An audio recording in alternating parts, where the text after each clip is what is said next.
சரி, அனைவருக்கும் இனிய வணக்கம். இன்று நான் வார விஷயம் என்னென்று சொன்னால், நேற்று நான் உங்களுக்கு ஒரு வீடியோ போட்டிருந்தேன் இந்த ஆர்டினோ மற்றும் ESP32 பற்றி, அந்த IoT ப்ராஜெக்டை பற்றி தான் நம்ம இனி கதைக்க போகிறோம். இப்போதைய கல்வி முறைகளுக்கும் மாணவர்களுக்கு மிகவும் பயனுள்ளதாக இருக்கிற ஒரு விஷயம்தான் இந்த IoT பற்றிய ஒரு அறிவு. காரணம் என்னென்னு சொன்னால், இப்போதைய டெக்னாலஜி நிறைய சேஞ்ச் ஆகிட்டு போகிறதால இன்னும் நம்ம பழைய டெக்னாலஜியில் இருக்கையில் அதில் நம்மளும் அதுக்கேற்ற மாதிரி அப்டேட் பண்ணிக்கொள்ளணும். உண்மையில் பார்த்திங்கன்னு சொன்னால் நிறைய பிள்ளைகளுக்கு திறமை இருக்குது. அதாவது சின்ன எலக்ட்ரானிக் ப்ராஜெக்ட்கள் செய்கிறதுக்கு நிறைய பிள்ளைகளுக்கு திறமை இருக்குது, நானும் பார்த்துருக்குறேன்.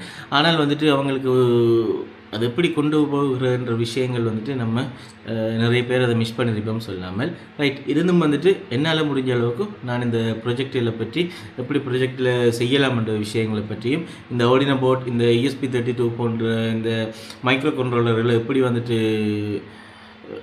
இன்ஸ்டால் பண்ணலாம், எப்படி அதை யூஸ் பண்ணலாம்ன்ற விஷயங்களை நான் இனி இந்த வீடியோஸில் சொல்ல வரேன். நான் சொல்கிற விஷயம் என்னென்னு சொன்னால், இந்த பழைய மாடல் ஆர்டினோ இது எல்லாம் கொஞ்சம் காலம் போயிட்டுது, இதில் ஸ்பீடுகள் இப்போ குறைஞ்சிட்டுது.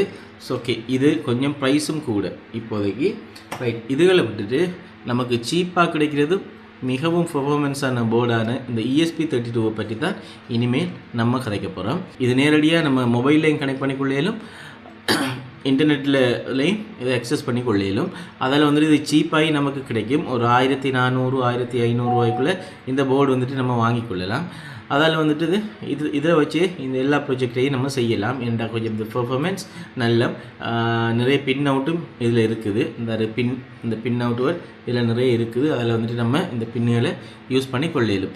அடுத்தது நமக்கு முக்கியமான விஷயம் தேவை, நமக்கு ஒரு லேப்டாப்போ இல்லாட்டி ஒரு PCயோ தேவை. ஏன்னா அதில் தான் ஆண்ட்ராய்டு ஸ்டுடியோவை நம்ம இன்ஸ்டால் பண்ணணும். அந்த ஆண்ட்ராய்டு ஸ்டுடியோ எப்படி இன்ஸ்டால் பண்ணுறதுன்ற விஷயத்தை நான் காட்டுறேன். அதில் சில விஷயங்கள் இருக்குது, அதுக்கேற்ற மாதிரி தான் அதை இன்ஸ்டால் பண்ணணும். நிறைய லைப்ரரிஸ் ஆட் பண்ணணும். நம்ம என்னென்ன சென்சர் கனெக்ட் பண்ண போகிறோமோ அதுக்கேற்ற மாதிரி லைப்ரரிஸ் நிறைய ஆட் பண்ணணும். இதெல்லாம் நீங்கள் செய்து எடுத்தீங்கன்னு சொன்னால் அடுத்த கட்ட நகர்வாக நான் ஒவ்வொரு ப்ராஜெக்டையும் நான் உங்களுக்கு இதுக்கு செய்து காட்டுவேன்.